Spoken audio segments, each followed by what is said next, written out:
Hello beautiful, চলো দেখি আজকে আমি কি চ্যালেঞ্জ পাই। মেকআপ ইউজিং এক ডিম দিয়ে আমার মেকআপ করতে হবে কেন? এগুলো কি চ্যালেঞ্জ? পুরো যাতা চ্যালেঞ্জ। দেখো ডিম তো নিয়ে নিয়েছি, চলো কি আর করা যাবে, মেকআপটা স্টার্ট করেই দিলাম। মেকআপ যখন আমি করছিলাম মনে হচ্ছিল কি ফাউন্ডেশন জাস্ট মুখের মধ্যে থুপিয়ে থুপিয়ে লাগিয়ে রাখছি। দেখো গাইজ কি বাজেভাবে মেকআপ হচ্ছে। আর আমার তো একটা গান খুব মনে পড়ছিল, আও শিখাও তুমি আন্ডে কা ফান্ডা। ওয়াও কত সুন্দর লাগছে আমাকে, পুরো ভূতের মতন। এরপরে ব্লাশারটাও লাগিয়ে নিলাম, এটাই বা ছাড়বো কেন বলো, টমেটোর মতন দুটো লাল লাল গাল করে নিয়েছি।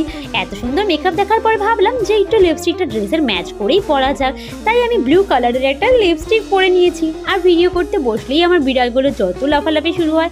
আর সবার শেষে এত সুন্দর করে আইলাইনার, গাইস এই মুখা দেখানোর মতন নেই। ও নো, এটা কিরকম লাগছে আমাকে দেখতে, দেখো ডেঞ্জার গাইস। ডেঞ্জার জন্য থাকাটাই তো স্বাভাবিক, কিন্তু তোমরা নেক্সট ভিডিও দেখতে চাইলে অবশ্যই চ্যানেলটা সাবস্ক্রাইব করে দিও।